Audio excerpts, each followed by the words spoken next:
right here. Yeah. Okay.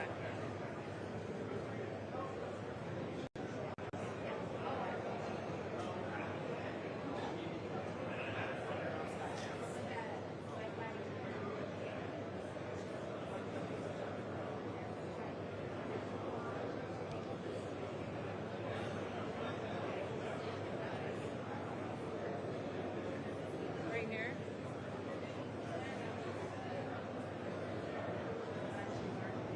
And then right here.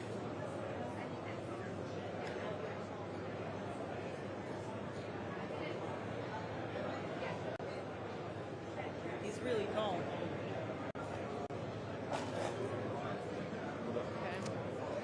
One, two, 1, 2, 3, 1, 2, 3, 4, 1, 2, 1, 2, 3, 1, 2, 1, 2, 3.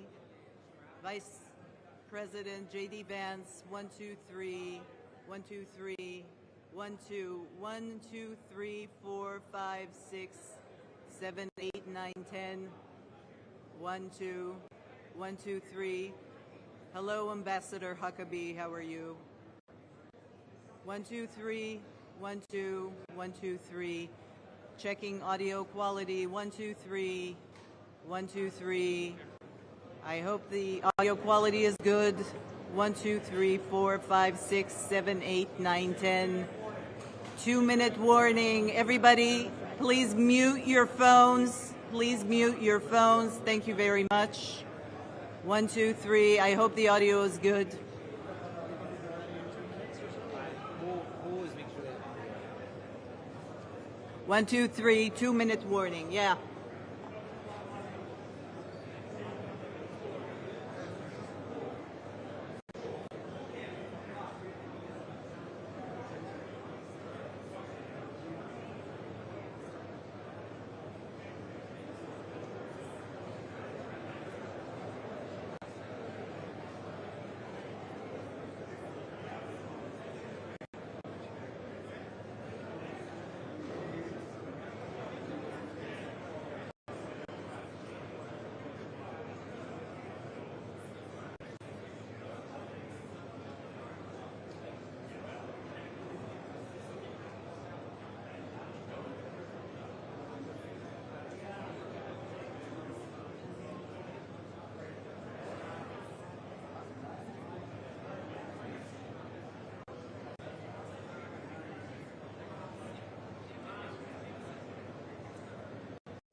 All right, well, good afternoon, everybody. It's great to have you. Look, I think that we are 1 week into President Trump's historic peace plan in the Middle East, and things are going, frankly, better than I expected that they were.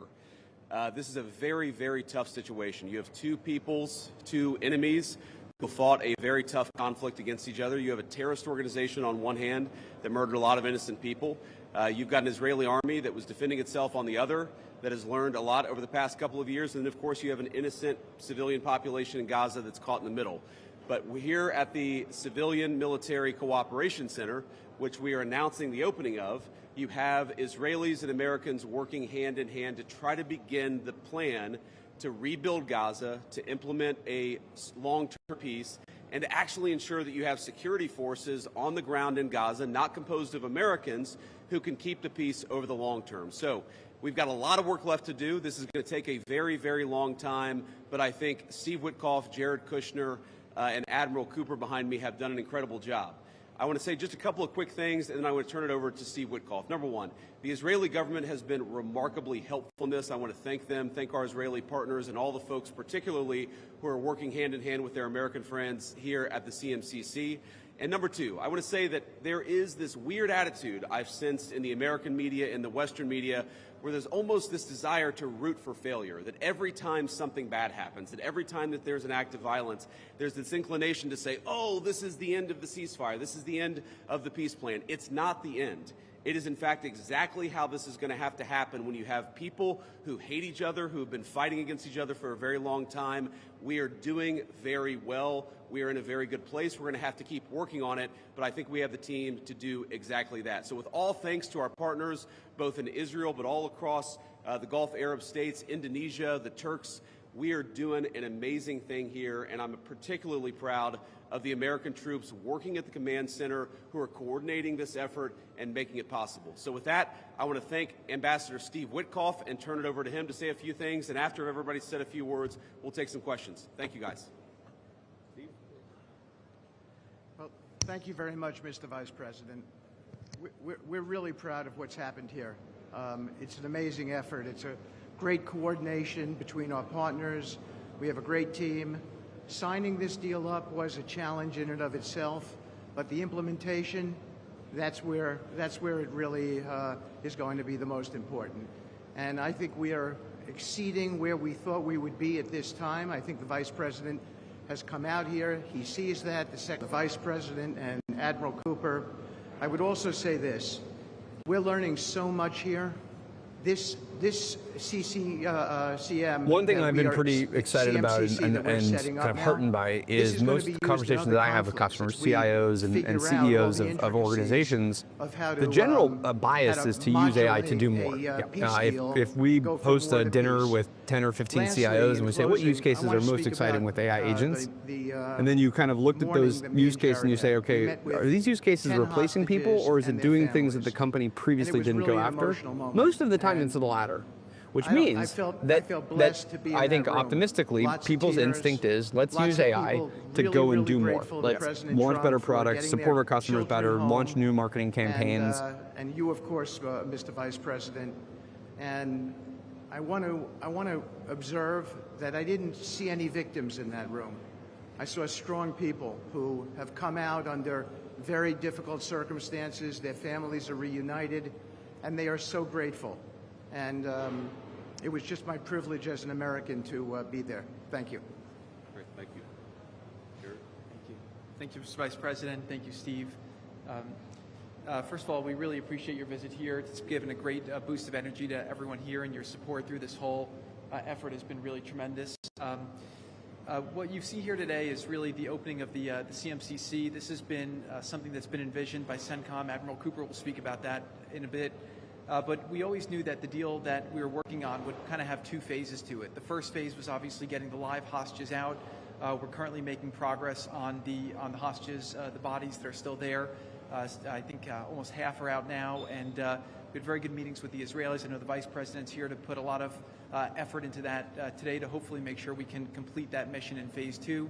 At the same time, the humanitarian aid, there's actually been surprisingly strong coordination between the United Nations and Israel, which is something that we've been able to help synthesize, get each other to air their concerns and to find out how we can do it better so that the aid reaches the people in Gaza and doesn't go into the wrong hands there. Finally, I'll say that there has already been a lot of efforts over the last years by really concerned people to think about what happens next in Gaza. And there's a lot of great things happening here. More will be released in the coming days. But the most important thing here is to figure out how you really get a good deconfliction coordination center. This really has been a startup. There's been a lot that's been done. It's amazing to think it's only been a week, but I actually, with the pace of work and the commitment of everybody, I think in a week from now you'll see even more progress. I want to echo what the Vice President said about how a lot of people are getting a little hysterical about different incursions one way or the other, but what we are seeing is that things are going in accordance. Both sides are transitioning from 2 years of very intense warfare to now a posture, and really thanks to CENTCOM and the CMCC to try to build that deconfliction mechanism in order to make sure that we can get to de-escalation. We have some flags put up here. This is not fully representative of countries that are here. It's here. It's happening very rapidly. The people are agreeing to come on board, agreeing to help. People really want to be part of this, and it's just happening very quickly. So we'll try to continue to give the updates as it progresses, but really just thank you to the entire team here who makes all this possible. It's been a lot of sleepless nights, effort, and it's really been great coordination. Because everyone believes that it is possible to create something better in Gaza, and we have to believe it. We have to work hard for it. And if we all work hard to do that, I do believe a great outcome is possible. Well, Mr. Vice President, thank you for joining us here today at CMCC. Consistent with our Commander-in-Chief's direction, this facility will be the hub of the delivery of everything that goes into Gaza as we look to the future. Delivering on the Commander-in-Chief's commitments. 200 America's sons and daughters who wear the cloth of the nation have stepped up and are serving here. I just couldn't be prouder, and I know that you are so much. Thank you so much. Great. Thanks, Admiral. And gentlemen, we'll take a few questions now. Sir.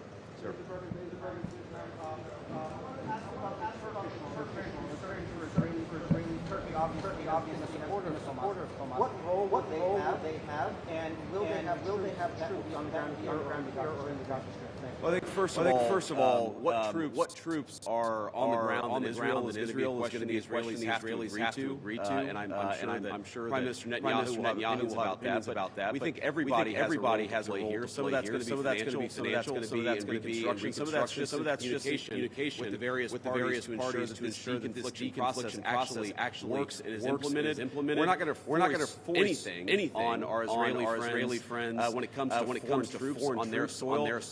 We do think there's a constructive role to play, and frankly, they've already played a very constructive role. We're very grateful for that. And you asked, they've supported Hamas in the past. No one who is a party to this conflict can look in the past and not point at something they don't like or that they disagree with. Everybody who's been involved in this conflict can point at one other person. One of these flags can point at another flag and say, we hate that person for various reasons. The way that we're going to get to focus on the future, which is what the President of the United States has asked us to do, and we think everybody here is very willing to do that, is very eager to engage in that effort. Ma'am.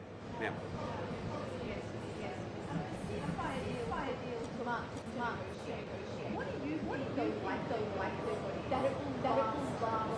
If you had to put a number, a percentage.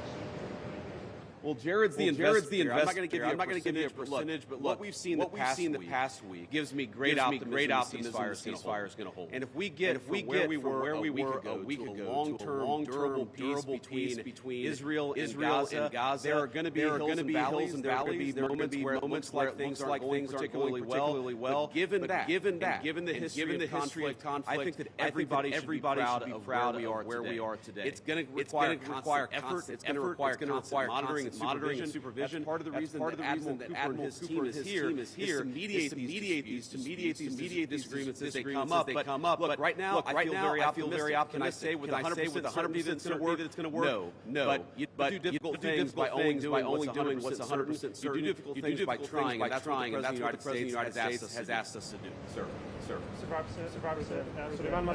First of all, thank you for brokering the ceasefire deal. Two questions for you. Hamas was supposed to bring back all the hostages within 72 hours. There are still deceased hostages still in Gaza. Will you put a deadline for Hamas to bring back all these hostages? And second thing, President Trump tweeted about this today. Hamas killing their own people in Gaza, Palestinians who work for Israel. What is your warning to Hamas about that? Yeah, so Steve, I'm going to ask you to follow up here, but let me say just a couple of words about the deceased hostages. One of the stations that I met with, one of the groups working on this that I met with earlier, they actually have a photo of the 15 deceased hostages still in Gaza. It is a focus of everybody here to get those bodies back home to their families so they can have a proper burial. Now that said, this is difficult. This is not going to happen overnight. Some of these hostages are buried under thousands of pounds of rubble. Some of the hostages nobody even knows where they are. That doesn't mean we shouldn't work to get them. And that doesn't mean we don't have confidence that we will. It's just a reason to counsel in favor of a little bit of patience. It's going to take a little bit of time. And look, our warning to Hamas is very straightforward. In terms of the 20-point plan that the president put out there, it's very clear. It's supported not just by Israel, but by all of our Gulf Arab friends. It's that Hamas has to disarm. It's that Hamas has to actually behave itself, and that Hamas, while all the fighters can be given some sort of clemency, they're not going to be able to kill each other, and they're not going to be able to kill their fellow Palestinians. Now again, that's going to take a little bit of time. We're talking about how to set up security and humanitarian apparatus to put all this in place. But right now, where I stand, I feel confident that we're going to be in a place where this peace lasts, where it's durable. And if Hamas doesn't cooperate, as the President of the United States has said, Hamas is going to be obliterated. Steve, do you want to add anything about the hostages? Okay, great. Ma'am. To follow up on what you were just saying, how much time does Hamas have to lay down its arms before the United States takes dramatic action or authorizes Dallas to do so? Well, look, the president actually put out a tweet this morning that I thought was very instructive. We know that Hamas has to comply with the deal. If Hamas doesn't comply with the deal, very bad things are going to happen. But I'm not going to do what the President of the United States has thus far, which is to put an explicit deadline on it. Because a lot of this stuff is difficult. A lot of this stuff is unpredictable. You basically have two regions in Gaza, one of which is relatively safe, I wouldn't say very safe, and one of which is incredibly dangerous. And part of ensuring that we get to a durable peace is to broaden the scope of the area that's safe. And the international security force is a big part of that. We don't yet have the international security set up. That's something we're working towards. We have a number of volunteers who want to participate in that international security force. My point is, I don't think it's actually advisable for us to say this has to be done in a week, because a lot of this work is very hard. It's never been done before, and in order for us to give it a chance to succeed, we've got to be a little bit flexible. I think what you're seeing from our Gulf Arab friends, from our Israeli friends, is a certain amount of patience with Hamas. We're going to keep on working at this process. We're going to keep on trying to bring the deceased hostages home, but also make sure that all Gazans are able to live in a prosperous and safe place. Yes. So the White House indicated actually plan to building Gaza, the parts of Gaza still under Israeli control. So can you tell us a little bit about this plan? How is it going to work? Yeah, Jared, you want to say a few words about that? Great. So, first of all, no reconstruction funds will be going into areas that Hamas still controls. As far as the demilitarization goes, once the ISF is up, there needs to be a security force that they can feel safe from. That in order for it to transition to complete. So that needs to happen. There are considerations happening now in the area that the IDF controls. As long as that secured destruction is in order to give the Palestinians living in Gaza a place to go, a place to get jobs, to live. So that's one of the many things being considered. Right now, again, there's been several work streams that have occurred over the last years. Those are all being synthesized here at the center, and then they'll go before President Trump and the Board of Peace to get recommendations on what to build, how to phase it. But it's definitely something now that's being very strongly considered. Great, sir. Oh, sorry. Why don't we do the guy in the back, and then we'll do you in the blue jacket. Thank you. Good. Could you speak up? Could you speak up? I would try. So thank you so much, Mr. President. My question is, from the level of cooperation that we today here in this place, how you see the let's say future of normalization in the region, like cooperation, growing cooperation with Israel and other governments we don't see from the outside. Well, I think Steve put it best, which is that this model, I think, could serve for a foundation for normalization, not just in the Middle East, but across the world. Because what we're taking again is a long-term, protracted conflict with two enemies who really don't like each other, and we're actually creating a model that can lead towards sustainable peace. Now, we know that a lot of our Gulf would like to have normalized relations with Israel. We know that getting this peace on a sustainable pathway is sort of the critical first step of that. But look, I feel very optimistic about where we are. Knock on wood, you never know how this stuff is going to go. But given what I've seen, given the incredible talent and effort going in to the reconstruction of Gaza, to the long-term security of the Gazans in that territory, I feel very good about where we are. And again, if we get this right, I really do think it's going to be a domino that leads to a lot of further peace all across the region. Sir. President Vance, firstly, a quick one. Did you come here because you saw massively reacted to the killing of those two soldiers? And secondly, following the reaction to this plan, do you now believe feasible governance structure has not been strong enough? Well, so on the first question, no. My visit had nothing to do with the past 48 hours. We had actually tried to plan this, frankly, months ago. And now we thought this would be a good time to do it. It ended up working out, as you know. Sometimes calendars are difficult, especially when you're the Vice President of the United States. But I wanted to come. I wanted to check in on things. I wanted to talk to the troops who are working very hard to coordinate this massive relief effort. And I wanted to see how things are going. Put some eyes on it. The President of the United States and actually, it's one thing to read about it, it's one thing to Jared and Steve about what's going on the ground. It's another thing to actually shake somebody's hand, look them in the eye, and understand what are the challenges, what are the things they need from me. I heard from relatively junior troops very simple things that would make their lives easier, that I'm going to take back to Washington and help them with.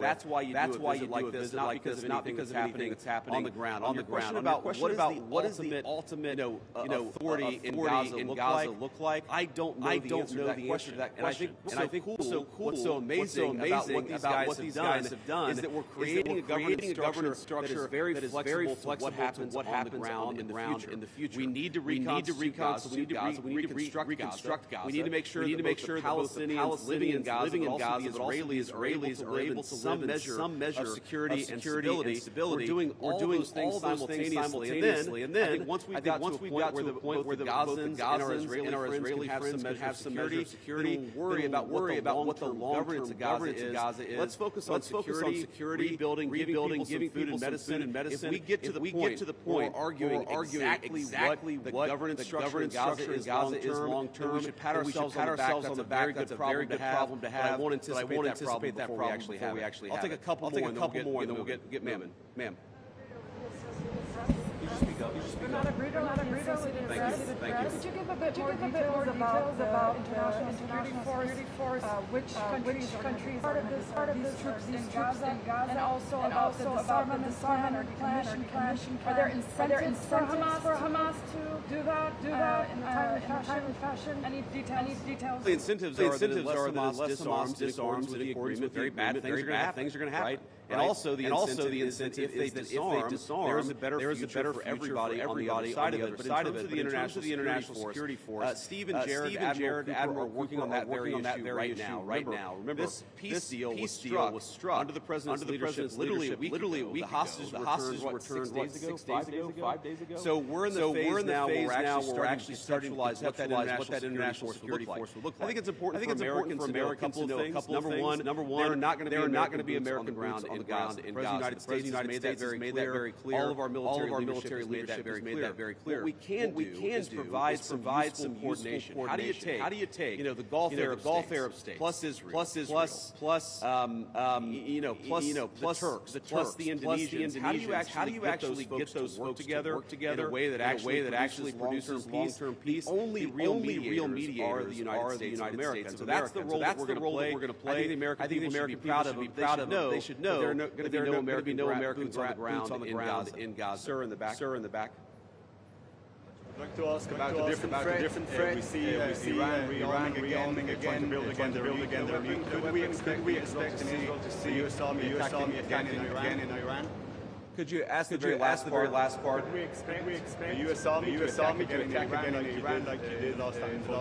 Well, I'm not going to make any announcements here. The President of the United States is very clear about our policy with Iran. So he actually wants Iran to be prosperous. He wants to have good relations with Iranians, but they cannot have a nuclear weapon. And so we're going to keep on using and exhausting every diplomatic means possible to try to ensure that Iran does not have a nuclear weapon. That's our focus, and that will remain our focus for the indefinite future. Let me just leave us with one final thought here. So I've been to Israel once in my entire life. I came for about 36 hours. And as a Christian, I think the world's Christians will know that this country, this region of the world means a great deal to me. And some Sundays starting September 4th and nightly starting September 25th. For more information, visit HelenChamber.com/Oktoberfest. Prep and blend your data. Build robust machine learning models and let our AI engine discover and explain new insights faster, all directly through your web browser. The best part? Alteryx meets you where you are, whether on-prem or in the cloud, with support for all major cloud hosting platforms, coupled with local regional hosting across all major regions. Integrations with a wide variety of data connectors allow you to access all of your data anytime, anywhere. And regardless of your environment, Alteryx provides enterprise-grade scalability and security. See for yourself today.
All right. Good afternoon. We're very pleased to have for the second part of today's briefing our guests from UN Women. They are Nyaradzai Gubonsvanda, who is the Deputy Executive Director for Normative Support, UN System Coordination and Program Results. And to her left, Sarah Hendricks, Director of the Program Policy and Intergovernmental Division, who are here to brief you on the Secretary General's report on women, peace, and security. So first, we'll turn to Ms. Gubonsvanda. Thank you very much. Thank you so much, and good afternoon. Today, we are presenting the Secretary General's 2025 report on women, peace, and security. And it shows a world moving in an unexpected wrong direction, despite the promise and the engagement and mobilization around UN Resolution 1325. Military spending is at record levels, while gender equality and multilateralism are under growing attack. Last year, 87% of peace talks took place without a single woman at the table. And today, we are seeing more wars than at any point since 1946, with devastating consequences for women and girls. The report shows that nearly 700 million women now live close to deadly conflict, the highest number since the 1990s. Civilian casualties among women and children quadrupled compared to previous 2-year period. And at times they are called collateral damage, when it's actually death and suffering of women and children. Conflict-related sexual violence increased by 87% in 2 years. At the same time, funding for women's organizations on the front line is drying up. Many are scaling down or closing altogether, leaving entire communities without protection or support. The withdrawal of peacekeeping missions is widening security gaps and putting women and girls at even greater risk. The Peace Building Fund, long a model for gender-responsive work, has seen its budget almost cut in half as the world shifts resources from prevention to militarization. I was born during the war, so this is very special and particular equally to me. These numbers tell a story, one of unfulfilled promises.